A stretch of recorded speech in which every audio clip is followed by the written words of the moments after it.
Welcome to books and Tamil. நம்மளோட channel வந்து ஒரு என்டர்டைன்மெண்ட் சேனல் இல்லை.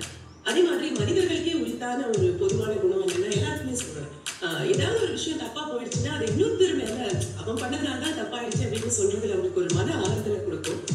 ஸோ அந்த மாதிரி இன்னொருத்தருக்கு மேல என்னென்ன தப்பு இருக்கு அப்படின்னு பேசாம, இன்னொருத்தரை எப்படி எல்லாம் ஃபிக்ஸ் பண்ணலாம் அப்படின்னு பேசாம, நம்மளை நாம எப்படி ஃபிக்ஸ் பண்ணிக்கலாம், நம்ம இன்னும் எப்படி கத்துக்கலாம், நம்மளை நாம எப்படி இம்ப்ரூவ் பண்ணிக்கலாம், நம்மளுடைய மைண்ட் செட், நம்மளுடைய மன நிலையை நாம எப்படி வந்து சமநிலையா வச்சுக்கலாம் அப்படிங்கிறத தான் ரொம்ப இந்த சேனல்ல நம்ம பேசிட்டு இருக்கோம்.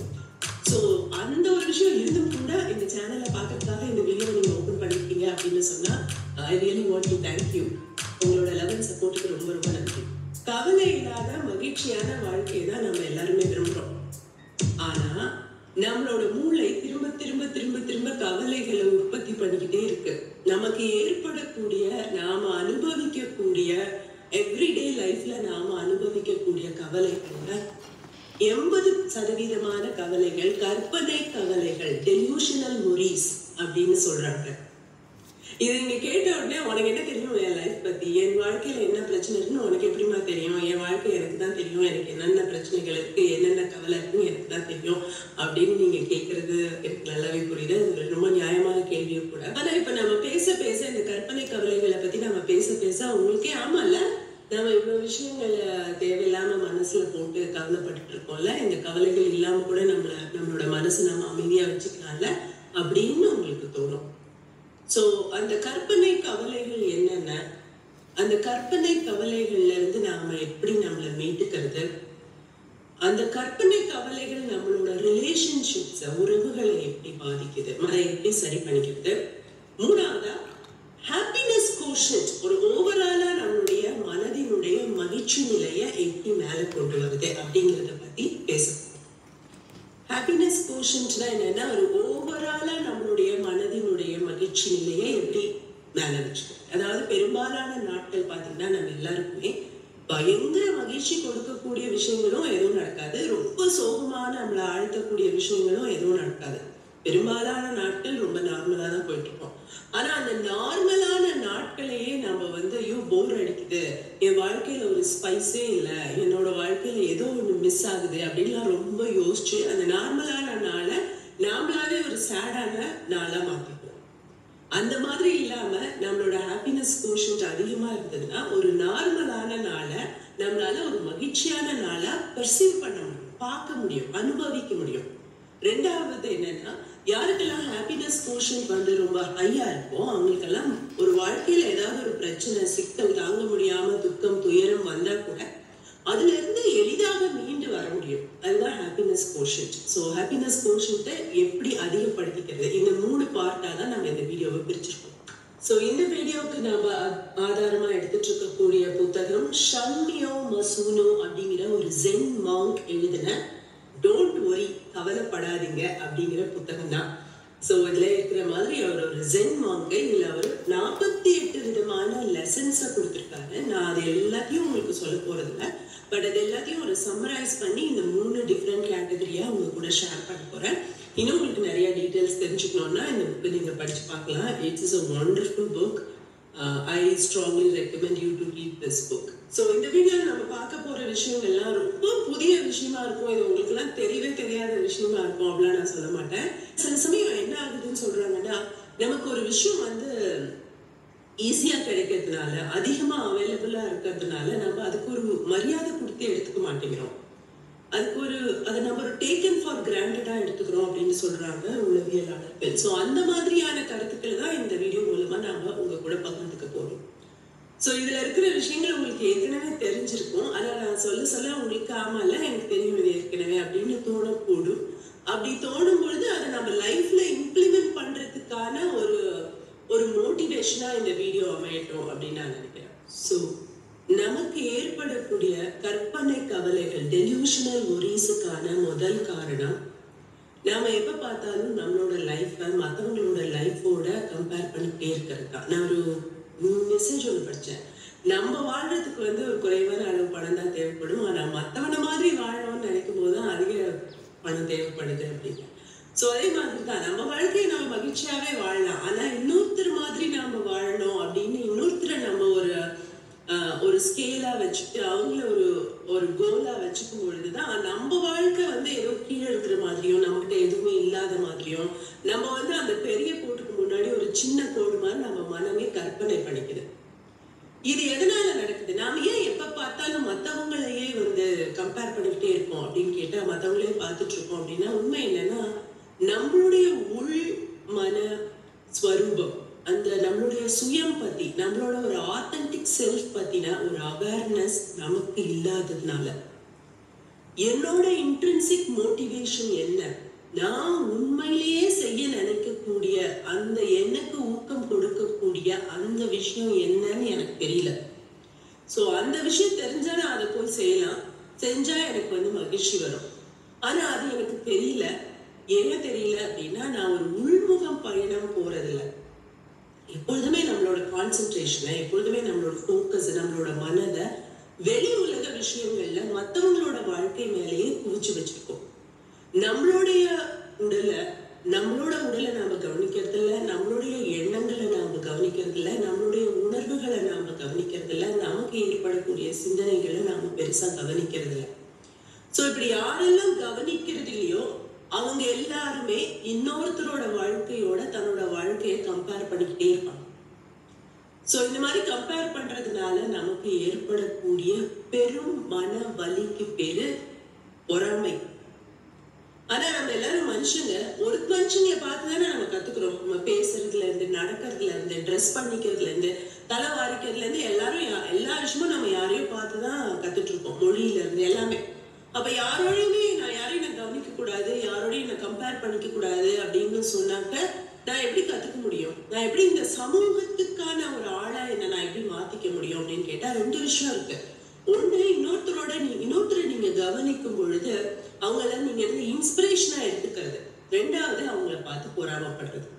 சோ நாம ஒருத்தரை பார்த்து இன்ஸ்பிரேஷனா எடுத்துக்கிறோம் அப்படின்னு சொன்னா அவங்களோட அந்த ஜேர்னி இருக்குல்ல, அவங்க அந்த போன பயணத்தை நாம கவனிப்போம். இந்த விஷயத்தை அடையறதுக்கு அவங்க என்ன பயணம் பண்ணாங்க, எப்படி இந்த பயணத்தை மேற்கொண்டாங்க, எதெல்லாம் கத்துக்கிட்டாங்க, என்னென்ன சவால்களை சந்திச்சாங்க, எப்படி அவங்க தன்னை தகவமைச்சுக்கிட்டாங்க. இந்த சவால்கள் வரும் பொழுது அதனால வீழ்ந்து போகாம எது அவங்களை திரும்ப மீட்டு கொண்டு வந்திருக்கோம். இந்த மாதிரியான விஷயங்களை நாம யோசிச்சோம்னு சொன்னா நம்ம அவங்களை இன்ஸ்பிரேஷனா எடுத்துட்டு இருக்கோம்னு அர்த்தம். ஆனா அதை விட்டுட்டு அவங்களுக்கு கிடைச்ச பதவி எனக்கு வேணும், அவங்களுக்கு கிடைச்ச பொருள் எனக்கு வேணும், அந்த பொருளை நான் வச்சிருந்தா எவ்வளவு கூலா இருக்கும், அந்த பதவி என்கிட்ட இருந்தா நான் எவ்வளவு பந்தாவா இருப்பேன், அந்த டிகிரி என்கிட்ட இருந்தா நான் எவ்வளவு அழகா அதை சோசியல் மீடியால போட்டுப்பேன், இப்படிலாம் நம்ம யோசிக்கிறோம். அந்த ப்ராடக்ட் பத்தினா அவங்களுக்கு திரும்ப திரும்ப திரும்ப திரும்ப எண்ணம் வருது அப்படின்னு சொன்னா நமக்கு இருக்கிறது பொறாமை. ஆனா அந்த பயணத்தை பத்தி நமக்கு திரும்ப திரும்ப கவனம் போகுது அப்படின்னு சொன்னா நமக்கு இருக்கிறது இன்ஸ்பிரேஷன். சோ எப்பொழுதெல்லாம் நம்மளுக்கு அந்த ப்ராடக்ட் மேல ஆசை வருதோ அப்பதான் நம்ம ஒரு அகத்தாய்வு செய்யணும். உண்மையிலேயே இந்த பயணம் எனக்கான பயணமா, இதுக்கான ஒரு உள்ளார்ந்த ஊக்கம் என்கிட்ட இருக்கா, இதை நான் பண்ண இந்த பயணம் எனக்கு மகிழ்ச்சியான ஒரு பயணமா அமையுமா அப்படின்னு நாம அகத்தாய்வு பண்ண பண்ண பண்ண பண்ண இந்த டெலூஷனல் கவலை இருக்கு இல்லையா, மற்றவங்களோட நாம கம்பேர் பண்ணி நம்மளுக்கு நாமளே கொடுத்துக்கக்கூடிய இந்த கற்பனை கவலையில இருந்து விடுபடலாம். ரெண்டாவது, நம்மளோட கற்பனை கவலைக்கான காரணம் எப்பவுமே நம்மளோட மனசை தற்பொழுதுல வச்சுக்கிறதுக்கு நாம பழகிறது இல்லை. நம்ம மனசு எப்ப பார்த்தாலும் எய்தர் கடந்த காலத்தை பத்தி யோசிச்சுட்டு இருக்கு அல்லது எதிர்காலத்தை பத்தி யோசிச்சுட்டு இருக்கு. சோ உண்மையிலேயே நம்ம பழைய விஷயங்களையும் விட்டுட்டு ஃபியூச்சரையும் விட்டுட்டு எதை பத்தியும் யோசிக்காம தற்பொழுதுல, இந்த பொழுதுல, நான் இந்த நொடின்னு சொல்ல, இந்த நிமிஷம் சொல்ல, நீங்க பிராக்டிஸ் பண்ண பண்ண உங்களுக்கு அந்த விஷயம் மாறிட்டே போகும். இந்த வீடியோ ஒரு நிமிஷம் பாஸ் பண்ணிட்டு ஜஸ்ட் ட்ரை, உங்க மனசை எவ்வளவு நேரம் இந்த பொழுதுல நிறுத்த முடியுதுன்னு பாருங்களேன். அதை நீங்க பண்ண பண்ண பண்ண அந்த ஒரு கவலை இல்லாத நிலை உங்களுக்கு ஏற்படுறத நீங்களே உணர முடியும். நாம எப்ப பார்த்தாலும் பழச பத்தி யோசிச்சுட்டு இருக்கோம். இப்ப வேற ஒருத்தர் யாராவது உங்ககிட்ட அவங்களுடைய கடந்த காலத்தை பத்தின விஷயங்களை திருப்பி திருப்பி திருப்பி திருப்பி அதையே சொல்லிட்டு இருக்காங்கன்னு வைங்களேன், உங்களுக்கு இது ரொம்ப போரிங்கா இருக்கும், இல்லைன்னா ரொம்ப நெகட்டிவா ஃபீல் பண்ணுவீங்க இல்லையா.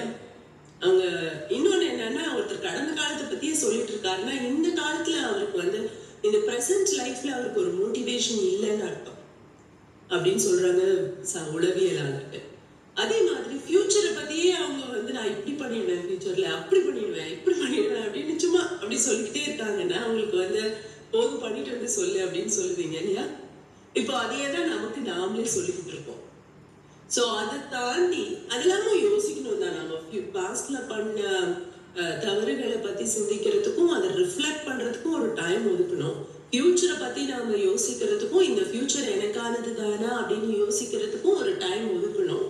ஆனா அதே நேரத்துல இந்த ரெண்டுத்தையும் தள்ளி வச்சுட்டு கரண்ட் மொமெண்ட்ல இந்த பொழுதுல இருக்கிறது எப்படி அப்படின்னு யோசிக்கிறதுக்கும் நாம கொஞ்சம் டைம் ஒதுக்கணும். அதுக்கு நீங்க ஒரு நாள்ல ஒரு மணி நேரத்துல எவ்வளவு நேரம் ஒதுக்குறீங்க அப்படின்னு யோசனை பண்ணி பாருங்க. நம்மளோட டெலிவிஷனல் கவலைகளுக்கான 3வது காரணம் நாம எல்லா விஷயத்தையும் கண்ட்ரோல் பண்ண நினைக்கிறது தான். எல்லா விஷயத்தையும், சூழ்நிலைகளையும், பொருட்களையும், நம்மளை சுத்தி இருக்கக்கூடிய மனிதர்களையும் நம்ம விருப்பத்துக்கு ஏற்ற மாதிரி நம்ம மாத்தி வச்சுக்கிட்டா எவ்வளவு நல்லா இருக்கும் அப்படின்னு நினைக்கிறோம். ஆனா அது சாத்தியம் இல்லை அப்படிங்கிறது ஒரு உலகறிந்த உண்மை. ஆனாலும் கூட எப்படியாவது இது மாறிடணும், இது மாறினாதான் நான் மகிழ்ச்சியா இருப்பேன், எனக்கு பிடிச்ச விஷயம் எனக்கு கிடைச்சிடும், எனக்கு பிடிச்ச மாதிரி இவங்க மாறிடணும், இல்ல எனக்கு பிடிக்காதவங்க இங்க இருந்து காணாம போயிடணும், அவங்க வந்து தூத்துடணும், அப்பதான் நான் மகிழ்ச்சியா இருப்பேன். இந்த மாதிரிலாம் நம்ம ஒரு டிட்டர்மினேஷனுக்குள்ள நம்ம போயிட்டோம்னு வச்சுக்கோங்க, ஒரு முடிவை நம்ம எடுத்துட்டோம்னு வைங்களா, மகிழ்ச்சி என்பது நமக்கு வாழ்க்கையிலே இருக்காது. இது எல்லாருக்கும் தெரிஞ்ச உண்மையா இருந்தும் கூட பல பேரும் பல சந்தர்ப்பங்கள்ல நாம வந்து மகிழ்ச்சியற்ற மனநிலையோட இருக்கிறதுக்கு காரணமும் இதுதான். சோ ஒரு விருப்ப வெறுப்பற்ற மனநிலை, அதை நாம வளர்த்துக்கதான் நமக்கு வந்து மன அமைதி கிடைக்குமே ஒழிய, நம்ம விருப்பத்துக்கு ஏத்த மாதிரி எல்லாமே மாறிடணும் அப்படிங்கிற அந்த பேராசையை நம்ம வளர்த்துக்க மன அமைதி குன்றதா செய்யும். அடுத்த காரணம் தோல்விகளே நமக்கு வரக்கூடாது அப்படின்னு நாம நினைக்கிற ஒரு பேராசை அப்படின்னு சொல்லலாம். உண்மையில நம்ம எதையாவது ஒன்று புதுசா ட்ரை பண்றோம், புதுசா கத்துக்கிறோம் அப்படின்னு சொன்னா அதுல தோல்வி வரதான் செய்யும். இப்ப நான் தோல்வியே இல்லாம உட்காந்துருக்கேன் அப்படின்னு சொன்னா நான் புதுசா எந்த விஷயத்தையுமே ட்ரை பண்ணல, புதுசா எதையுமே கத்துக்கல அப்படின்னு அர்த்தம். எதெல்லாம் நான் செய்யறேனோ, when I'm doing something, அதுல ஒரு தப்பு நான் பண்ணுவேன், அங்க ஒரு தோல்வி கண்டிப்பா இருக்கும். தமிழ் பேசும்போது கண்டிப்பா தப்பு பண்ணுவேன், இங்கிலீஷ் பேசும்போது நிச்சயமா தப்பு பண்ணுவேன், ஆனா ஸ்பானிஷ் பேசும்போது தப்பே பண்ணுவேன். ஏன், நான் ஸ்பானிஷே கத்துக்கல, அது நான் பேசுறதும் இல்லை, அதனால அது தப்பே பண்ணுவேன், அதுல எனக்கு தோல்வியே இல்லை. ஆனா நான் எதையெல்லாம் செய்யறேனோ, எங்கெல்லாம் நான் ஒரு முன்னகர நினைக்கிறேனோ அங்கெல்லாம் கண்டிப்பாக தோல்வி இருக்கும். ஆனா அதே நேரத்துல எல்லா மனிதர்களுக்குமே ஒரு லிமிடேஷன் உண்டு. nobody can have it all. So இன்னொருத்தர் அடைஞ்ச சக்சஸ் அவங்க சாதிச்ச துறைகள்லயே நாமளும் அடையணும்னு எந்த அவசியமும் கிடையாது.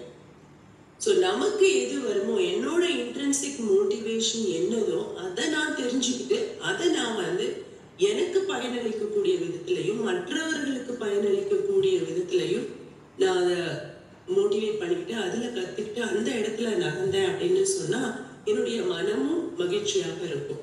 இப்ப என்னால பாட முடியாது, நான் பாடினா என்னாலும் கேட்க முடியாது, மற்றவங்களாலும் கேட்க முடியாது. இன்னொருத்தர் நல்லா பாடுறாங்க அப்படிங்கிறதுனால அந்த விஷயத்த நான் கம்பேர் பண்ணிட்டு நான் அதை பண்ணியே தீருவேன் அப்படின்னு போனா ஃப்ரஸ்ட்ரேஷன் தான் மிஞ்சும். சோ நம்ம எல்லாருக்குமே ஒரு லிமிடேஷன் இருக்கு, நம்ம எல்லாருக்குமே ஒரு ஸ்ட்ராங் பாயிண்டும் இருக்கு. சோ உங்களோட ஸ்ட்ராங் பாயிண்ட் என்னதோ அந்த திசையில நீங்க பயணம் செய்யறதுல எந்த தவறும் இல்லை. இன்னொருத்தர் எதை எடுத்துட்டு இருக்காங்களோ அதை நீங்க எடுத்துக்க வேண்டிய எந்த அவசியமும் இல்லை. அடுத்தது, நம்மளோட மனசாட்சியின் குரலை கேட்கறதுக்கு நம்ம பயப்படக்கூடாது. அதாவது சமூக எதிர்பார்ப்புகள்னு சிலது இருக்கு, சோசியல் எட்டிகெட்னு சொல்லுவாங்கல்ல. சோ ஊரோடு ஒத்துவாழ் அப்படி சொல்லுவாங்க. சோ நம்ம சமூகம் நம்ம கிட்ட எதை எதிர்பார்க்குதோ அந்த விஷயங்களை நம்ம பண்ணாதான், எல்லாரும் சேர்ந்து சில விஷயங்களை காமனா பண்ணும்பொழுதுதான் அது ஒரு சமூகம். அங்க ஒரு காமனான விஷயமே இல்லை அப்படின்னு சொன்னா அது ஒரு சொசைட்டியே இல்லை, ஒரு ஆர்கனைசேஷனே இல்லை. சோ நம்ம சமூகம் நம்ம கிட்ட எதிர்பார்க்கக்கூடிய விஷயங்களை நாம கண்டிப்பா பண்ணணும் தான். ஆனா சில சமயங்கள்ல நம்மளுக்கு இல்லையே, இது தப்பா இருக்கே, ஏன் இது நடக்கணும், இதுல ஒரு மாற்றம் வரலாமே அப்படின்னு நமக்கு ஒரு எண்ணம் வரும். சோ அந்த எண்ணம் வரும்பொழுது உடனே நமக்கு பயமும் வரும். ஐயோ, நம்ம இதை பண்ணிட்டா நம்மள ஆஸ்ட்ரசைஸ் பண்ணிடுவாங்களோ, நம்ம வந்து சமூகத்துக்கு எதிராக நடந்துக்கிறோம் அப்படின்னு சொல்லி நம்மளை தள்ளி வச்சுருவாங்களோ அப்படின்னு ஒரு பயமும் வரும். அது ரொம்ப நியாயமான பயம், ரொம்ப ரொம்ப நியாயமான பயம். ஆனா எல்லாருமே அப்படி பயந்துட்டே இருந்தா, யாருமே கேள்வி கேட்கலன்னா நம்ம சமூகம் முன்னாடி போகவே போகாது. சோ யாரெல்லாம் அந்த பயத்தை எதிர்த்து கேள்வி கேட்டு முன்னாடி போனாங்களோ அவங்கதான் அடுத்த தலைமுறைக்கு இன்னும் ஒரு சிறந்த சமூகத்தை உருவாக்கி கொடுத்துட்டு போயிருக்காங்க. சோ ஒரு காலத்துல பெண்கள்லாம் பள்ளி படிக்கவே கூடாது, புத்தகத்தையே தொடக்கூடாது, அவங்களுக்கு கல்வி கொடுத்தா அது வந்து பாவம் அப்படின்னு நினைச்ச ஒரு காலகட்டத்துல இருந்து இல்ல இல்ல ஏன் அவங்களும் படிக்கட்டுமே, அவங்களும் மனுஷங்க தானே அப்படின்னு யாரோ நினைச்சு அந்த சமூக காரணிகள்ல இருந்து கொஞ்சம் மாறுபட்டு இல்ல அவங்களும் வரட்டுமே, அவங்களும் சுதந்திரமா இருக்கட்டுமே, இல்ல அப்படி இருந்தா அப்புறம் அவங்க குடும்பத்துடைய கட்டுப்பாடுகள்ல இருந்து வெளில போயிட்டாங்கன்னா என்ன பண்றது, அப்புறம் அவங்க குழந்தை பெற்று தர மாட்டேன்னு சொல்லிட்டாங்கன்னா என்ன பண்றது அப்படிலாம் கேள்வி கேட்கும் போது இல்ல இல்ல அவங்களுக்கும் கொடுக்கலாம், அவங்களுக்கும் சென்ஸ் இருக்கு, அவங்களும் வந்து தனக்கு எது தேவை தனக்கு எது தேவையில்லைன்னு அவங்க முடிவு பண்ணட்டுமே அப்படின்னு நினைச்சு யாரோ ஒருத்தர் குரல் கொடுக்க போகதான் இப்ப நம்மளுக்கு எல்லாம் கல்வி கிடைச்சது. சோ அந்த மாதிரி உங்களுக்கு ஒரு விஷயம் வந்து இல்ல ஏதோ இங்க தப்பா படுது, இங்க ஏதோ ஒரு சமம் இல்ல, ஒரு மனிதாபிமானம் இல்லைன்னு படுது, இல்ல ஒருத்தர் இன்னொருத்தர சரியா நடத்தலன்னு எனக்கு படுது அப்படின்னு உங்களுக்கு தோணுச்சுன்னா நீங்க தாராளமா அதுக்கான முன்னெடுப்புகளை செய்யலாம். அது மட்டும் இல்லாம பல சமயங்கள்ல சமூகம் சொல்லுது அப்படிங்கிறதுக்காகவே நாம சிலதை ஃபாலோ பண்ணுவோம், மற்றவங்களும் அதையே ஃபாலோ பண்ணணும்னு எதிர்பார்ப்போம். ஃபார் எக்ஸாம்பிள், நம்ம சமூகம் இப்படிதான் சொல்லுது எல்லாருமே முடியவது முடிக்கணும், இல்ல நம்ம சமூகம் இப்படிதான் சொல்லுது யாருமே முடியவது மூடக்கூடாது, இல்ல நம்ம சமூகம் இப்படிதான் சொல்லுது எல்லாருமே தாடி வச்சுக்கணும், இல்ல நம்ம சமூகம் சொல்லுது எல்லாருமே மீசை வச்சுக்கணும் அப்படின்னு. ஆனா அந்த இண்டிவிஜுவலுக்கு ஒரு டிஃப்ரெண்ட் பார்வை இருக்கும் பொழுது ஒண்ணு நம்மளுடைய மனசாட்சியின் குரல் நம்ம கேட்கறது, இன்னொன்னு அவனுடைய மனசாட்சியின் குரல் படி அவன் ஒரு முடிவெடுத்து அதுக்கு ஒரு மரியாதை கொடுக்கறது. அதை நம்மளுக்கு கொடுக்க தெரியல அப்படின்னா நம்மளுடைய மனசாட்சியின் குரலையும் நமக்கு கேட்க தெரியாது. அப்போ நாம எப்பவுமே ஒரு இரட்டை மனோபாவத்தோட ஒரு ஹிப்போக்ரஸில தான் இருப்போம். யாரெல்லாம் அந்த ஹிப்போக்ரட்டிக் மைண்ட் செட்டோட இருக்கமோ நாம எப்பொழுதுமே கவலையோடையும் பதட்டத்தோடையும் தான் இருப்போம். சோ நம்மளோட தலைமுறைக்கு இருக்கிற இன்னொரு சவால், நம்மளுக்கு முன்னாடி இருந்த தலைமுறைகளுக்கு இருந்த பெரிய சவால் என்னன்னா சரியான நேரத்துல சரியான தகவல் அவங்கள சென்று அடையாதது. நமக்கு இருக்கக்கூடிய சவால் என்னன்னா எக்கச்சக்கமான தகவல், எது சரி எது தப்புனே பார்க்க முடியாத அளவுக்கு அவ்வளவு தகவல்களும் நம்மள வந்து getting bombarded with information. So இதுல எது ஃபேக்ட் எது ஃபேக்ட் இல்லை அப்படின்னு பிரிச்சு பார்க்க நாம கத்துக்கலன்னு வச்சுக்கோங்களேன், இந்த தகவல்கள் வர வர வர நமக்கு பயமும் பதட்டமும் கவலையும் அதிகரிச்சுட்டே தான் போகும். சோ உங்களோட லைஃப்ல எப்படி நீங்க ஃபேக்ட்ஸ் கண்டறியறீங்க அப்படிங்கிறதுக்கு ஒரு மெக்கானிசம் வச்சுக்கோங்க. இந்த negative people, negative channels, negative channel நான் சொல்லுது யூடியூப் சேனல்ல மட்டும் கிடையாது, நெகட்டிவ் சேனல் இன் லைஃப், அதுல இருந்து நீங்க விலகி விலகி விலகி இருக்க இருக்க இருக்க உங்களுடைய மனம் வந்து அமைதி அடைஞ்சுட்டே போகும். அடுத்த ரொம்ப முக்கியமான விஷயம், நம்மளோட கவலைகளுக்கு காரணம் என்னன்னா நம்மளுடைய உணர்வுகளை பத்தின ஒரு புரிதல் நமக்கு இல்லாததுதான். நமக்கு என்ன உணர்வு ஏற்படுது, ஏன் அந்த உணர்வு ஏற்படுது, அந்த உணர்வுகளின் காரணமாக நாம என்ன செயல் செய்யறோம் அப்படிங்கிறது தெரியறதில்லை. ஏன்னா மனிதர்களுக்கு அந்த உணர்வுகளை ப்ராசஸ் பண்றது அப்படிங்கிறத கத்துக்கிற வரைக்கும் நாம எல்லாருமே அந்த உணர்வுகளுக்கு அடிமையா இருப்போம். எனக்கு கோவம் வந்துச்சு அதனால தான் நான் திட்டேன் அப்படி சொல்லுவோம் இல்லையா, எனக்கு கோபம் வந்துச்சு அதனால நான் திட்டேன். சோ அந்த காலகட்டத்துல நான் என்னுடைய கோபம் என்ற உணர்வுக்கு அடிமையாக இருந்திருக்கேன். அதுக்கப்புறம் நானே யோசிச்சு பாக்குறேன், ஐயோ இப்படி நம்ம பேசிருக்க வேணாமோ, இன்னும் கொஞ்சம் பொலைட்டா பேசிருக்கலாமோ, இது வேற மாதிரி அமிக்கபிளா சால்வ் பண்ணிருக்கலாமோ அப்படின்னு எனக்கே அது புரியுது. ஆனா இப்போ ஒரு இன்னொரு உணர்வு வருது, அந்த உணர்வுக்கு ஈகோன்னு பேரு இல்லையா, நான் போய் மன்னிப்பு கேட்கறதா அப்படின்னு. அப்போ அந்த உணர்வு நமக்கு ஏற்படும் பொழுதே அந்த உணர்வை பத்தின ஒரு விழிப்புணர்வு நமக்கு இருந்தா மட்டும்தான் அந்த உணர்வுக்கு நாம அடிமையாகாம நம்மள பாதுகாத்துக்க முடியும். சோ அதை எப்படி நாம பண்றது அப்படின்னா, நான் ஏற்கனவே பல வீடியோஸ்ல சொல்லியிருக்கேன், ஒவ்வொரு உணர்வுகளும் நம்மளோட உடம்புல ஏதாவது ஒரு மாற்றத்தை ஏற்படுத்தும். சோ நம்மளுடைய உடம்புல ஏற்படக்கூடிய சின்ன சின்ன உணர்வு ரீதியான அந்த சென்சேஷன்ஸ பத்தின ஒரு அவேர்னஸ் நம்ம வளர்த்துக்கணும். அது எப்படி நம்ம வளர்த்துக்கிறது அப்படின்னா, நம்ம உடலை கவனிக்கிறதன் மூலமாக தான் நம்ம வளர்த்துக்க முடியும். ஸோ இந்த பாடி ஸ்கேன் மெடிடேஷன் அப்படின்னு சொல்லிட்டு எல்லாம் நிறைய யூடியூப்ல இருக்கு, நீங்க எது வேணாலும் எடுத்து பண்ணுங்க. 2 minutes பண்ணுங்க, 5 minutes பண்ணுங்க, 10 minutes பண்ணுங்க. அது பண்ண பண்ண பண்ண பண்ண உங்க பாடியில ஏற்படக்கூடிய சின்ன சின்ன சின்ன சின்ன அந்த சென்சேஷன்ஸை பத்தின ஒரு விழிப்புணர்வு உங்களுக்கு அதிகரிச்சு அது அதிகரிக்க அதிகரிக்க அதிகரிக்க உங்களுக்கு ஒரு உணர்ச்சி வசப்படக்கூடிய தருணங்கள் வரும் பொழுதுலாம் உங்களுக்கு உணர்வுகள் அந்த உணர்வு கிளர்ச்சிகள், கோபமோ இல்ல பொறாமையோ ஏதோ ஒரு உணர்வு வரும் பொழுது அந்த உணர்வு நமக்கு ஏற்படுது அப்படிங்கிற அந்த விழிப்புணர்வும் கூடவே ஏற்படும். 4 common business gaps that I see in business owners. Number 1, low margins. Number முதல் விஷயம், அந்த விழிப்புணர்வு வந்த உடனே இந்த உணர்வினுடைய அடிமையா நாம இருக்கிறதுல இருந்து நமக்கு ஒரு விடுதலை கிடைக்கும். ரெண்டாவது விஷயம், அந்த உணர்வை நம்ம அப்பதான் நம்மளால அதை ப்ராசஸ் பண்ண முடியும். நம்ம இப்ப கோவமா இருக்கேன்னு எனக்கு தெரிஞ்சா மட்டும்தான் நான் அந்த கோவத்துல இருந்து இல்ல நான் இப்ப போய் பேசக்கூடாது, நான் கொஞ்ச நேரம் கழிச்சு என்னை காம் பண்ணிட்டு போய் பேசுறேன் அப்படிங்கிற ஒரு முடிவை நான் எடுக்க முடியும். ஸோ அதுக்கு முதல் விஷயம், உணர்வுனா என்னன்னு தெரிஞ்சுக்கணும். என்னென்ன உணர்வுகள் மனிதர்களுக்கு இருக்குன்னு நம்ம தெரிஞ்சுக்கணும். அதை எப்படி நம்மளோட உடம்புல லொகேட் பண்றதுன்னு தெரிஞ்சுக்கணும். ஸோ இதுக்காக நான் செப்பரேட்டா அட்லஸ் ஆஃப் த ஹார்ட் அப்படின்னு ஒரு வீடியோ போட்டிருக்கேன். அண்ட் அந்த புக்கு அது ரொம்ப ரொம்ப ரொம்ப பவர்ஃபுல் புக்கு. உங்களுக்கு டைம் கிடைச்சிதுன்னா கண்டிப்பா அந்த புக் வாங்கி படிச்சு பாருங்க.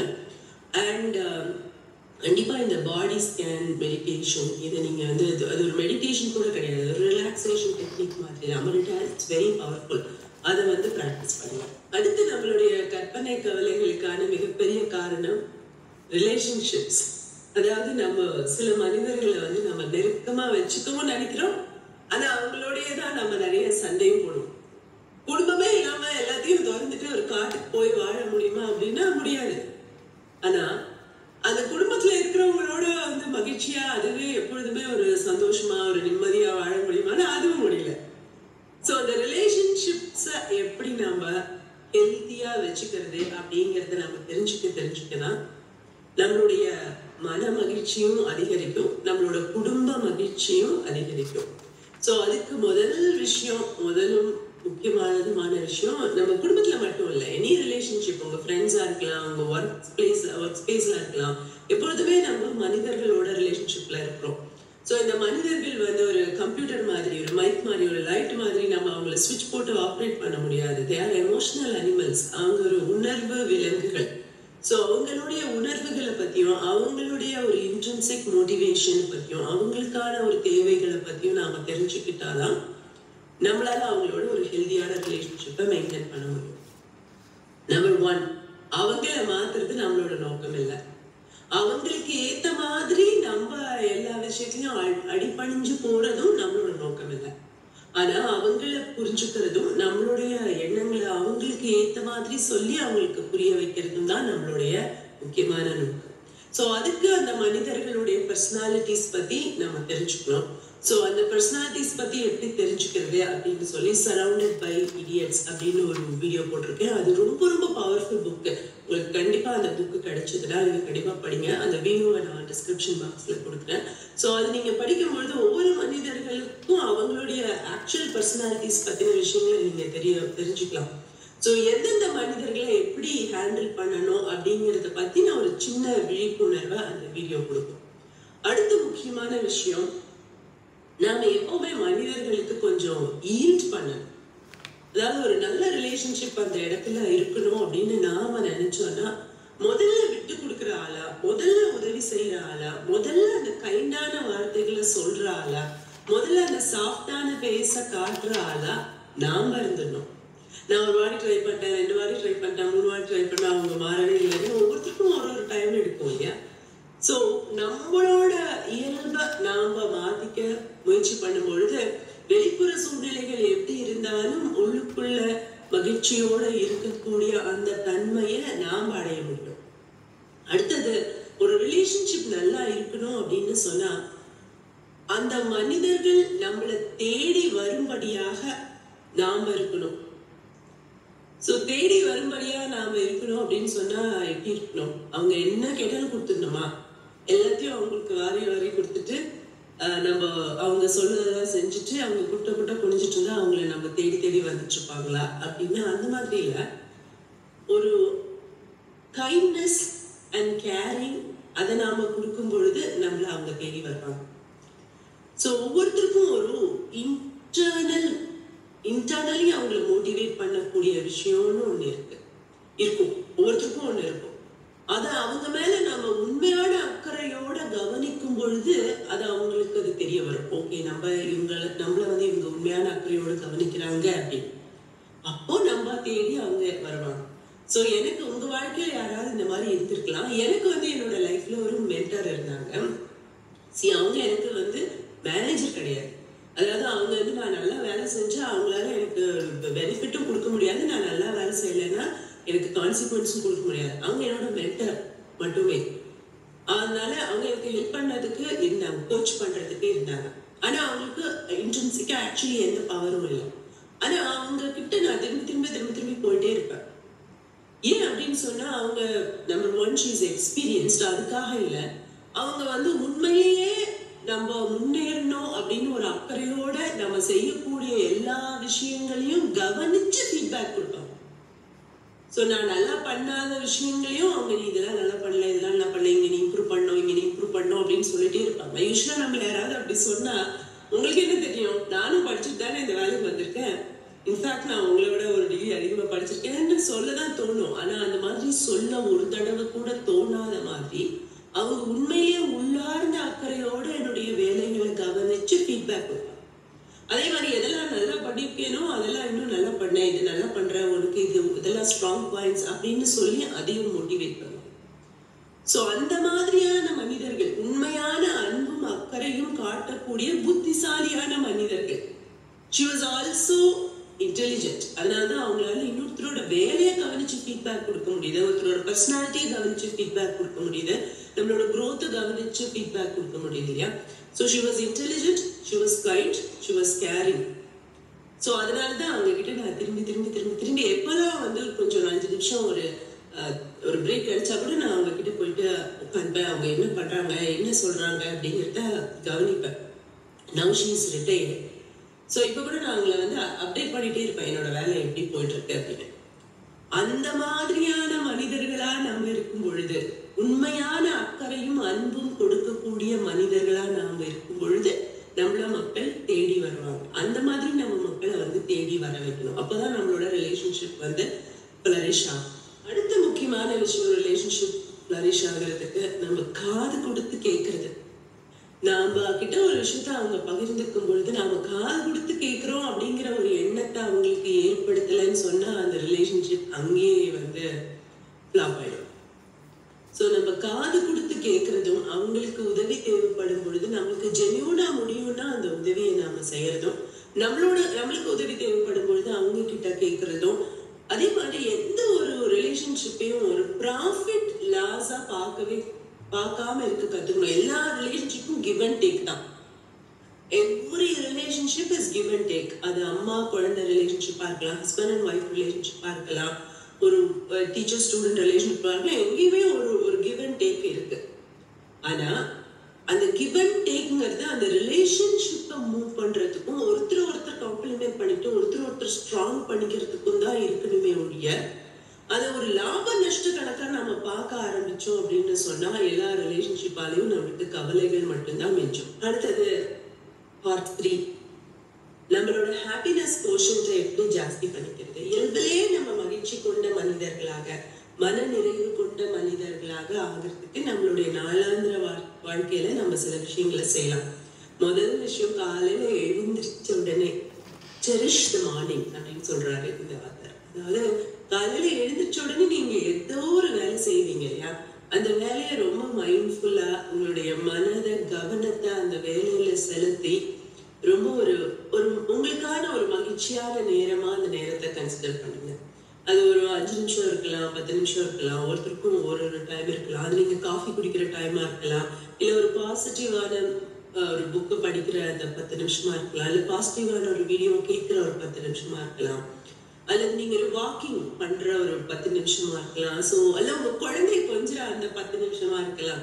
எனி 10 minutes, அல்லது உங்க வாழ்க்கை துணையோட நீங்க பேசுற அந்த நிமிஷமா இருக்கலாம். அந்த காலங்காத்தால ஃபைண்ட் தட் ஆக்டிவிட்டி, ஏதாவது ஒரு activity that you really likes, உங்களை நீங்க செரிஷ் பண்ற விஷயம், உங்க மனதுக்கு நெருக்கமான விஷயம், உங்களுக்கு மகிழ்ச்சி அளிக்கக்கூடிய விஷயம், அதை கண்டிப்பா காலங்காத்தால அதுக்காக ஒரு 5-10 நிமிஷத்தை ஸ்பெண்ட் பண்ணுங்க.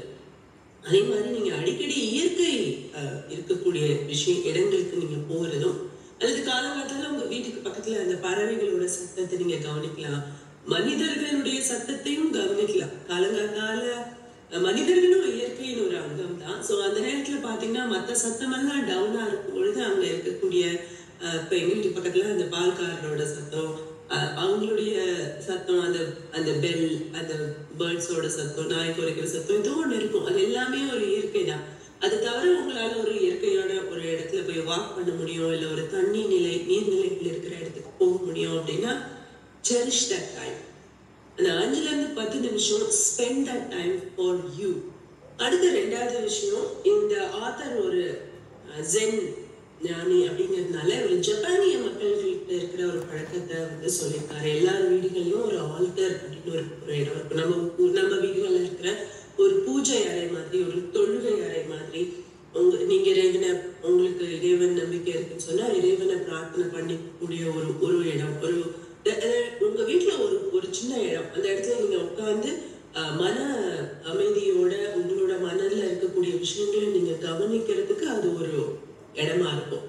ஆனா அதுல நீங்க கவனிக்க வேண்டிய விஷயம் என்னன்னா, ஆத்தர் சொல்லாதது நான் சொல்றேன். கவனிக்க வேண்டிய விஷயம் என்னன்னா, நம்ம சில சமயங்கள்ல அந்த மாதிரி நம்ம கடவுள்கிட்டயோ இல்ல நம்ம ஆன்செஸ்டர்ஸ் கிட்டயோ ப்ரே பண்றோம் அப்படின்னு சொல்லிட்டு அது நம்ம பேராசையை அதிகப்படுத்தக்கூடிய ஒரு நேரமா மாத்திக்கிறோம். எனக்கு இது வேணும், அது வேணும், இது வேணும், அந்த மாதிரி கார் வேணும், இது வேணும், படிக்கணும், பாஸ் பண்ணணும், அந்த மாதிரி அந்த ஒரு டென்ஷனை ஜாஸ்தி பண்ணிக்கக்கூடிய இடமா, நம்மளுடைய பேராசைகளை எல்லாம் நிவர்த்தி பண்ணக்கூடிய ஒரு குடிச்சாத்தான் மாதிரி பார்க்கக்கூடிய அந்த ஒரு மனோபாவத்துல இருந்து நம்ம வெளியில வர கத்துக்கணும். சோ அந்த ஏதோ ஒரு இடத்துல உங்களுடைய மனதுல இருக்கக்கூடிய அந்த சிந்தனைகள், கவலைகள் எல்லாத்தையும் தள்ளி வச்சுட்டு ஒரு ஒரே ஃப்ரீயா நீங்க உட்காரக்கூடிய அல்லது ஒரு ஒரே ஃப்ரீயா நீங்க கனெக்ட் பண்ணக்கூடிய ஏதாவது ஒரு ஃபிகர் உங்களுக்கு இருந்தது அப்படின்னு சொன்னா அது நல்ல விஷயம்தான். ஆனா அதுவே உங்களுக்கு ஆன்சைட்டிய கொடுத்துடாம நீங்க கொஞ்சம் கவனமாகவும் இருக்கணும். இப்ப எல்லா மதத்துலயுமே பாத்தீங்கன்னா கடவுள் வந்து ஒரு எல்லாருக்கும் தேவைப்படுறதுக்கு இன்னொரு முக்கியமான காரணம் வந்து ஒரு நான் ஜட்ஜ்மெண்டல் ஃபிகர். நீங்க உங்களோட ஆசைகளை, உங்களோட வருத்தங்களை, உங்களுடைய பதட்டங்களை நீங்க இந்த கடவுள்கிட்ட சொல்லலாம். அவர் உங்களை ஜட்ஜ் பண்ணி எதுவும் சொல்ல மாட்டார். திருப்பி நீ என்ன இப்படி பண்ற அப்படின்னு கேட்க மாட்டார். அதெல்லாம் வந்து நம்மளுக்கு சமூகம் கொடுக்கக்கூடிய மன அழுத்தங்கள்ல இருந்து வருது இல்லையா?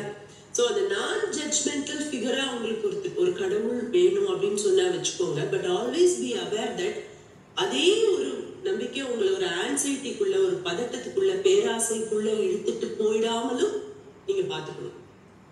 சோ அதுக்கான ஒரு விழிப்புணர்வோடையும் நாம எப்பவுமே இருக்கணும். சோ அந்த இடங்கிறது வந்து உங்களுக்கு அந்த வாழ்க்கையில ஏற்படக்கூடிய ஏற்ற இறக்கங்களை தாண்டி ஒரு சம மனநிலைய, ஒரு சமமான மனநிலை, ஒரு சலனமில்லாத மனநிலைய நீங்க அனுபவிக்கக்கூடிய ஒரு இடத்தை கிரியேட் பண்ணி வச்சுக்கோங்க. அந்த இடத்தோட கோலாவும் அதையே வச்சுக்கோங்க. இங்க நான் உட்காரும் பொழுது கவலைப்பட மாட்டேன்.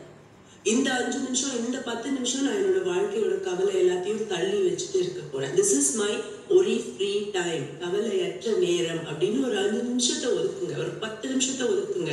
அதுக்கப்புறம் நீங்க திருப்பி உங்க கவலையெல்லாம் எடுத்துக்கோங்க. ஐம் நாட் சேயிங் லைக் உங்க கவலையில ஒரு மீனிங்லெஸ் கவலை, அதெல்லாம் தேவையில்லாத அப்படிலாம் நான் சொல்ல. இப்போ நீங்க வந்து காலையில எழுந்தோடனே ஆபீஸ் போகணும், பெட்ரோல் இருக்கான்னு பார்க்கணும், பொருள் வாங்கணும், சமைக்கணும், எல்லாம் நியாயமான கவலை தானே.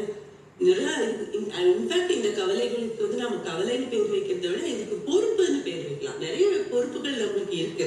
ஆனா அதெல்லாம் ஒரு கவலையா மாத்திக்கிட்டு இந்த டெலூஷனல் கவலைகளை எல்லாம் தள்ளி வச்சுட்டு, இந்த கற்பனை கவலைகளை எல்லாம் தள்ளி வச்சுட்டு ஒரு நிச்சலனமான ஒரு மனநிலையோட நாம இருக்கிறதுக்கு ஏதோ ஒரு ஃபிகரோ, அது ஏதோ ஒரு டைமோ, ஏதோ ஒரு இடமோ நீங்க ஒதுக்க அது உங்களோட ஹாப்பினஸ் கோஷன்ட்டை ஜாஸ்தி பண்ணிட்டே போகும். ஒரு ப்ரீ ஸ்கூல் டீச்சர் வந்து அவங்க குழந்தைங்களுக்கு சொல்லிக் கொடுத்தது நான் கேட்டேன்.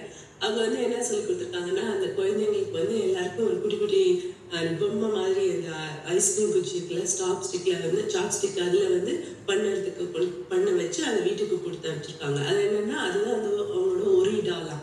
ஸோ இது வந்து அவங்களோட ஒரே டால். நீங்க நைட்ல தூங்குறதுக்கு முன்னாடி ஒரு 7 நிமிஷம் வந்துட்டு இந்த டால் கிட்ட வந்து உங்களோட கவலைகள், உங்களோட பிரச்சனைகள், உங்களோட பயங்கள் எல்லாத்தையும் சொல்லிடுங்க. அது வந்து உங்களுக்காக கவலைப்பட்டுட்டு இருக்கும். நீங்க வந்து நல்லா தூங்கிடுங்க.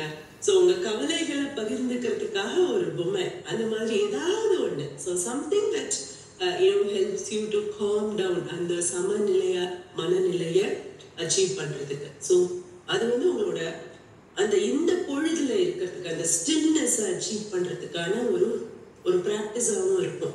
ஸோ அந்த இப்போ பாருங்க, நம்மளுக்கு இந்த கற்பனை கவலைகளை வந்து மூளை தானாவே ஜெனரேட் பண்ணும். பிகாஸ் நம்ம ஸ்கேர்சிட்டி பிரெயின்ல அதுதான் பார்த்தோம். ஸோ நம்ம மூளைக்கு அந்த தன்மை இருக்கு.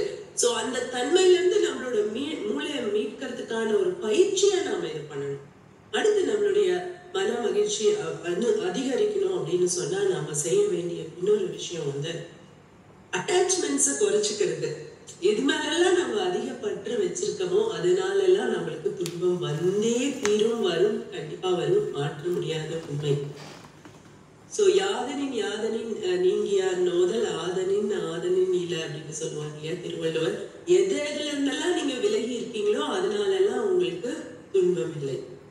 எதுலாம் நீங்க பற்று வச்சிருக்கீங்களோ அதனால எல்லாம் கண்டிப்பா உங்களுக்கு துன்பம். இது ரொம்ப ரொம்ப காமனான ஃபேக்ட். இந்த வீட்டு மேல நான் பட்டு வச்சிருந்தா இந்த வீடை வந்து இடிச்சதுன்னா நான் கவலைப்படுவேன். வேற ஏதோ பக்கத்து தெருவில் இருக்கிற ஒரு வீடு இடிச்சு போயிடுச்சுன்னா ஒரு செகண்ட் ஆகிட்டு பாவம் அவங்கள எங்க போவாங்க அப்படின்னு யோசிச்சு நான் பட்டு போயிடுவேன் இல்லையா, மனித இயல்பு. ஸோ இது மேல எனக்கு பற்று இருக்குன்னு சொன்னா இதனால எனக்கு கவலை வரும். அந்த ஒரு விழிப்புணர்வோடு தான் நம்ம எது மேலேயுமே பற்று வைக்கணும். அப்ப என்னதாங்க சொல்றீங்க, எல்லாத்து மேலேயும் நான் பற்றே இல்லாம எல்லாத்தையும் துறந்துட்டு எதுவுமே தேவையில்லைன்னு சொல்லிட்டு தெருவில் போய் உட்காந்துட்டா மகிழ்ச்சி ஆயிடுவேனா அப்படின்னு சொன்னா இல்ல. நீங்க எல்லாத்தையும் விட்டுட்டு தெருவில் போய் உட்கார்றதுனாலையும் மகிழ்ச்சி வராது. எல்லாத்தையும் தேடி தேடி தேடி தேடி எனக்கு வேணும்னு பிடிச்சு வச்சுக்கிறதுனாலையும் மகிழ்ச்சி வராது. ஏனென்றால் மகிழ்ச்சி என்பது மனதுக்குள்ள இருந்து ஸ்புரிக்கக்கூடிய, மனதுக்குள்ள இருந்து பிறக்கக்கூடிய ஒரு விஷயம். ஆனா நம்ம எவ்வளவு தூரம் அந்த அட்டாச்மெண்ட்ஸை குறைச்சிக்கிட்டே வரமோ அவ்வளவு தூரம் நம்மளுக்கு மகிழ்ச்சி அதிகரிச்சுக்கிட்டே போகும். ஸோ எப்பொழுதெல்லாம் நம்மளுக்கு அட்டாச்மெண்ட் இருக்கோ அப்பதான் அது குறித்த ஒரு விழிப்புணர்வையும் வச்சுக்கணும். அதாவது பிறந்த எல்லா விஷயங்களுக்கும் ஒரு முடிவு உண்டு. மாற்றம் என்பது மாற்ற முடியாதது. நமக்கு கிடைச்சிருக்கிற எல்லா பொருட்களுக்கும், எல்லா உறவுகளுக்கும், நம்மளுடைய உடலுக்கும், உயிருக்கும், எல்லாத்துக்கும் ஒரு முடிவு உண்டு அப்படிங்கிற ஒரு விழிப்புணர்வை நமக்கு நாமே கொடுத்துட்டே இருக்கணும். ஸோ இந்த விழிப்புணர்வு வரும்பொழுது அடுத்தபடியா நாம என்ன பண்ணலாம் அப்படின்னு சொன்னா, நம்ம கிட்ட இருக்கக்கூடிய விஷயங்கள்ல இருந்து எதை நாம மற்றவர்களுக்கு கொடுக்கலாம் அப்படிங்கிறத பத்தி யோசிக்க தொடங்கலாம். சோ உங்களோட நேரத்தை நீங்க மத்தவங்களுக்கு கொடுக்கலாம், உங்களோட அறிவை நீங்க மத்தவங்களுக்கு கொடுக்கலாம், நீங்க உங்களுக்கு தேவையில்லாத பொருட்களையும் நீங்க மத்தவங்களுக்கு கொடுக்கலாம். சோ உங்க வீட்டை இன்னைக்கு இந்த வீடியோ பார்த்துட்டு இருக்கீங்க அப்படின்னு சொன்னா இதை முடிச்சுட்டு நீங்க உங்க வீட்டை போய் பாருங்க. நீங்க தேவையில்லாத பயன்படுத்தாத பொருட்கள் என்னெல்லாம் வச்சிருக்கீங்க. நீங்க ரொம்ப நாளா யூஸ் பண்ணாத ட்ரெஸ், உங்களுக்கு தேவையில்லை, நீங்க 2 வருஷமா 3 வருஷமா அந்த மேரி காண்டோட வீடியோஸ் எல்லாம் நீங்க பாத்துட்டீங்கன்னா நெட்ஃபிளிக்ஸ்ல இருக்கும். ஸோ உங்களோட இந்த இது அப்படின்னா எங்கெல்லாம் வீடெல்லாம் ரொம்ப கிராம்டா இருக்கும், வீடு எவ்வளவு நம்ம பதுக்கி பொருள் எல்லாம் அப்படி இப்ப மாதிரி வச்சிருக்கோமோ அவங்கெல்லாம் மனசும் ஒரு மாதிரி கவலையா தான் இருக்கும் அப்படின்னு சொல்றாங்க. ஸோ இப்போ நம்ம ஒரு ஹோட்டல் ரூமுக்கு போறோம் அப்படின்னு சொன்னா ஆனா எவ்வளவு சூப்பரா வச்சிருக்காங்க அப்படின்னு தோணுது. ஏன்னா அவங்க அந்த பொருளை போட்டு பதுக்கி வைக்கல, ரொம்ப தேவையான ஒரு 4-5 பொருளை மட்டும்தான் வச்சிருக்காங்க. சோ அந்த மாதிரி எவ்வளவு கம்மியான பொருட்களை நாம வச்சுக்கிறோமோ, எவ்வளவு ஒரு ஃப்ரீடா நம்மளோட ஸ்பேஸ் இருக்கோ அந்த அளவுக்கு நம்மளுடைய மனமும் ஒரு ஃப்ரீடப்பா இருக்கும். சோ உங்களோட வீட்டுக்குள்ள போயிட்டு நீங்க எதெல்லாம் பாருங்க, அதான் ஆத்தர் சொல்றாரு, உங்களுக்கு பயன்படுத்தாத விஷயம், உங்களுக்கு தேவையில்லாத விஷயம், நீங்க 2 வருஷமா 3 வருஷமா ஒரு பொருள் உங்களுக்கு ஞாபகமே இல்லை, அது இது கூட நம்மகிட்ட இருக்கா அப்படிங்கிற மாதிரி தோணுச்சு அப்படின்னு சொன்னா ப்ராபபிளி அந்த விஷயத்தை நீங்க இன்னொருத்தருக்கு கொடுக்கலாம். அதுதான் ஆத்தரோட சஜஷன். அதுக்காக டூல் பாக்ஸ் இல்லை, டூல் பாக்ஸ் நான் 8 மாசமா பயன்படுத்தவே இல்லை அப்படின்னு சொல்லி அதை நான் தூக்கி கொடுக்க முடியாது, இந்த ஸ்க்ரூ டிரைவர்லாம் கொடுக்க முடியாது. ஆனா நம்மளோட ட்ரெஸ், நம்மளோட புக்ஸ், அல்லது நமக்கு ஒரு கிச்சன் யூட்டன்சில்ஸா இருக்கலாம், நம்மளுக்கு தேவையா அப்படின்னு பார்த்துட்டு, முக்கியமா குறிப்பா நீங்க ட்ரெஸ்ஸஸ் எல்லாம் உங்களுக்கு பத்தாத ட்ரெஸ் நீங்க தாராளமா கொடுக்கலாம். நம்ம என்ன நினைக்கிறோம் அப்படின்னா, நம்ம இன்னொருத்தருக்கு அதை கொடுக்கும் போது நமக்கு அது பழைய ட்ரெஸ்ஸா நமக்கு தோணும். ஆனா வாங்கிக்கிறவங்களுக்கு அது ஒரு புதிய ட்ரெஸ். இப்ப நான் நிறைய சின்ன வயசா இருக்கும்போதெல்லாம் இந்த மாதிரி ஹேண்ட் மீ டவுன் ட்ரெஸ்ஸஸ் எல்லாம் நிறைய வாங்கி நான் உபயோகப்படுத்திருக்கேன். ஸோ அவங்க அவங்களுக்கு வேணாம்னு சொல்லி நமக்கு கொடுக்குறாங்க, அவங்களுக்கு அது பழைய ட்ரெஸ், ஆனா நமக்கு அது புது ட்ரெஸ். அப்போ நமக்கு அதை போடும்போது மகிழ்ச்சியா தான் இருக்கும். ஸோ அந்த மகிழ்ச்சியை நீங்க இன்னொருத்தருக்கு கொடுக்குறீங்க அப்படின்னு நினைச்சு இது கொடுங்க. ஸோ இந்த வீடியோ பார்த்துட்டு உங்களுக்கு உங்க வீடியோ எனக்கு பயனுள்ளதா இருக்கு அப்படின்னு நீங்க நினைச்சீங்கன்னா, எனக்கு ஒரு தேங்க் பண்ணணும்னு நீங்க நினைச்சீங்கன்னா, அதுக்காக உங்க வீட்டுக்கு பக்கத்துல யாருக்காவது சாப்பாடு இல்லாதவங்களுக்கு ஒரு சாப்பாடு இருக்கும். இல்ல யாராவது படிக்க முடியாத பசங்களுக்கு ஒரு புக் வாங்கி கொடுங்க. அது நீங்க எனக்கு பண்ணதா நினைச்சு நான் ரொம்ப ஹாப்பியா இருக்கேன். அதை வந்து கமெண்ட்ல சொல்லுங்க. சோ அது கொடுக்கும் பொழுது இதை நான் கொடுக்குறேனே, இதனால எனக்கு என்ன கிடைக்கும், எத்தனை அவுன்ஸ் புண்ணியம் கிடைக்கும், இதுக்கு பதிலா எனக்கு கடவுள் என்ன கொடுப்பாரு அப்படின்னா அதை ஒரு தர்ம வியாபாரமா பார்க்காம நான் கொடுக்குறேன், அதனால அவங்க மகிழ்ச்சி அடைய போறாங்க. நான் ஒருத்தருக்கு சந்தோஷத்தை கொடுக்குறேன், ஒருத்தருக்கு மகிழ்ச்சியை கொடுக்குறேன் அப்படின்னு நினைச்சு நீங்க மகிழ்ச்சியோடு கொடுக்கும் பொழுது அந்த செயலினுடைய பண்பும் பயனும் அது. அப்போ அந்த செயல்னால உங்களுக்கு கிடைக்கக்கூடிய அந்த மகிழ்ச்சி தான் அதோட பயன் அப்படின்னு நினைச்சு சந்தோஷமா நம்ம கொடுக்கணும். அதை ஒரு தர்ம வியாபாரமா பார்க்க கூடாது. அது நம்மள ஆன்சைட்டிக்கு தான் எடுத்துட்டு போவோம். ஸோ நரம்பியல் உளவியல் வல்லுநர்கள் அந்த ஆராய்ச்சிகள் சொல்றதும் அதுதான். நம்ம கொடுக்க கொடுக்க கொடுக்க நம்மளோட ஹாப்பினஸ் கோஷன் வந்து ஜாஸ்தியாகிட்டே போகும். கொடுக்கணும்னு நினைச்சாலே நம்மளோட ஹாப்பினஸ் கோஷன் வந்து அதிகரிக்கும் அப்படின்னு சொல்றாங்க. முதல்ல அதிகரிச்சாலே நம்மளால கொடுக்க, அவன் மகிழ்ச்சியா இருந்தாதான் மற்றவங்களுக்கு நம்ம மகிழ்ச்சி படுத்தி பார்க்க முடியும். நம்மளே ஒரு சாதாரண பர்சனா இருந்தா நம்மளால எப்படி மற்றவங்களுக்கு சந்தோஷத்தை கொடுக்க முடியும்? நம்மளோட பக்கெட் ஃபுல்லா இருந்தாதான் நம்மளால மற்றவங்களுக்கு கொடுக்க முடியும் இல்லையா? சோ அதனால ஔவையார் வந்து இதோட ரொம்ப அழகா சொல்லியிருக்காங்க. அறம் செய்ய விரும்பு அப்படின்னு சொல்றாங்க. அறம் செய்யறதுங்கிறது அடுத்த கட்டம். அறம் செய்வேன், அறம் தான் செய்வேன் அப்படின்னு நினைக்கிறது தான் முதல் கட்டம். அறம் செய்ய விரும்பு அப்படின்னு சொல்றாங்க. அடுத்த முக்கியமான விஷயம், உங்களுடைய டெலியூஷனல் கவலைகள்ல இருந்து உங்களை மீட்டுக்கிறதுக்கான விஷயம் மூச்சு பயிற்சி. ஸோ நீங்க எவ்வளவு தூரம் மூச்சு பயிற்சி செய்றீங்களோ அவ்வளவு தூரம் உங்களோட அமைட்டெல்லாம் காம் ஆகும், உங்களோட ஹார்மோன்ஸ் எல்லாம் பெட்டர் ஆகும். ஸோ இதெல்லாம் நீங்க காலங்காத்தால உங்களோட ரொட்டீனுக்குள்ள இதெல்லாம் இதுக்காக ஒரு 5-10 நிமிஷத்தை நீங்க வந்து ஸ்பெண்ட் பண்ணணும். இது என்னங்க நானே கவலை இல்லாம இருக்கலாம்னு சொல்லி வந்து நீங்க வந்து அதுக்கு மேல எனக்கு வேலையை கொடுத்துட்டே இருக்கீங்க, இதை பண்ணு அதை பண்ணு அப்படின்ட்டு. உண்மையிலேயே எப்படி யோசிச்சு பாருங்களேன். ஒருத்தருக்கு வந்து எந்த வேலையுமே இல்லை, அவரு இஷ்டப்பட்ட நேரத்துக்கு எழுந்திரிச்சுக்கலாம், என்ன வேணுமோ பண்ணலாம், இந்த டைம்ல எழுந்திரிக்கணும்னு ஒண்ணும் கிடையாது. எழுந்திரிச்ச உடனே பண்றதுக்கும் எந்த வேலையும் இல்லை, சும்மா உட்காந்து டிவி பார்த்துட்டு இருக்கலாம், அல்லது ஏதோ ஒண்ணு பண்ணலாம், அவர் பாட்டுக்கு அப்படியே உட்காந்துட்டே இருக்கலாம் அப்படின்னு சொன்னா அவரோட வாழ்க்கை மகிழ்ச்சியா இருக்குமான்னு கேட்டா இல்ல, அவருக்கு மகிழ்ச்சி இருக்காது. ஏன்னா மனிதர்களுக்குன்னு ஒரு காக்னிட்டிவ் ஃபேக்கல்டி இருக்கு, ஒரு எமோஷனல் ஒரு நீட் இருக்கு. அதையெல்லாம் நீங்க சாட்டிஸ்ஃபை பண்ணிக்கிட்டே போகும்பொழுதுதான் உங்களுக்கு மன திருப்தி ஏற்படும். நான் இஷ்டப்பட்ட நேரத்துல இஷ்டப்பட்டதெல்லாம் பண்றதுதான் மகிழ்ச்சி அப்படின்னு நாம நினைக்கிறோம். ஆனா உண்மையில அது மகிழ்ச்சி இல்லை. நமக்கு ஒரு பர்பஸ் இருக்கிறது தான் மகிழ்ச்சி. இந்த மாதிரி எந்த நேரத்துல வேணாலும் எழுந்திரிச்சு எந்த நேரத்துல வேணாலும் எதை வேணாலும் செய்யக்கூடிய மனிதர்கள் பெரும் மனப்பதட்டத்துக்கு ஆளாகி கெட்ட பழக்கத்துக்குள்ள அடிக்ஷன்ஸ்குள்ள போயிடுறாங்க. ஸோ உங்களுக்குன்னு ஒரு மார்னிங் ரொட்டீனை நீங்க வச்சுக்கிறது உங்களுடைய மனம் என்னும் குதிரையை அல்லது மனம் என்னும் குரங்கை நீங்க வந்து கட்டுப்படுத்தி வைக்கிறதுக்கு ரொம்ப ரொம்ப ரொம்ப முக்கியம். ஸோ மார்னிங் ரொட்டீன் மாதிரியே ஈவினிங் ரொட்டீனும் ஒன்று வச்சுக்கணும் அப்படின்னு சொல்றாங்க ஆத்தர். ஸோ நம்மளோட ஈவினிங்ஸை வந்து எவ்வளோ காமா வச்சுக்க முடியுமோ அவ்வளோ காமா நம்ம வச்சுக்கணும். ஸோ எப்படி காமா வச்சுக்க முடியும்? நம்ம வீட்டுல இருக்கிறவங்களோட அவங்களுடைய உணர்வுகளை புரிஞ்சுக்கிட்டு அவங்க கிட்ட அன்பா பேசுறது, நம்ம ஒரு அன்பான ஒரு முகமலர்ச்சியோட அவங்க கிட்ட பேசுறது அப்படின்னு நம்ம அதை ஒரு ப்ராக்டிஸ் பண்ணதான் அவங்களும் அதை வந்து நம்மளுக்கு ரிஃப்ளெக்ட் பண்ண ஆரம்பிப்பாங்க. It might take time. இன்னைக்கு நான் பேசிட்டேன், ஆனா அவங்க நாளைக்கு ரிஃப்ளெக்ட் பண்ணவே இல்லை, அதனால நாளால இருந்து திரும்ப நான் சரி இருக்க போறேன்னு சொன்னேன்னா எனக்கு தான் அது வந்து மனாவை கேட்டெடுக்கும்.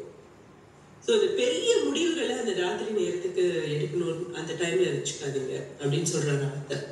And also he suggests that we should have like smiling face, calm face and calming voice, kind voice.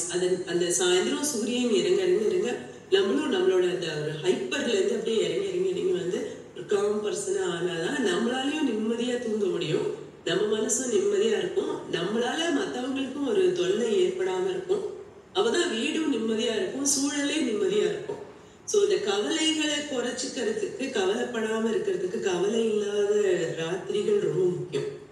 So அதுக்காக நாம கொஞ்சம் மெனக்கிடணும். அடுத்த முக்கியமான விஷயம், காலையிலயோ ராத்திரியிலயோ இல்ல எப்பவுமோ ஒரு கிராட்டிடியூட் ஜேர்னல் வச்சுக்கிறது ரொம்ப முக்கியம் அப்படின்னு சொல்றாங்க. இவர் மட்டும் இல்ல, எல்லா உளவியலாளர்களும் அதை சொல்றாங்க. ஸோ இந்த ஒரு நன்றி தெரிவிக்கிறதுக்கான ஒரு டைமை நாம வச்சுக்கணும். ஸோ உண்மையிலேயே பாருங்களேன், நம்ம லைஃப் இப்படி ஹாப்பியா இருக்கு, ஒரு பிரச்சனை இல்லாம ஒரு நாள் போகுது அப்படின்னு சொன்னா அதுக்கு நம்ம மட்டும் காரணம் இல்லை, பல பேர் அதுல வந்து பல பேரோட இன்வால்மெண்ட் அதுல இருக்கும்.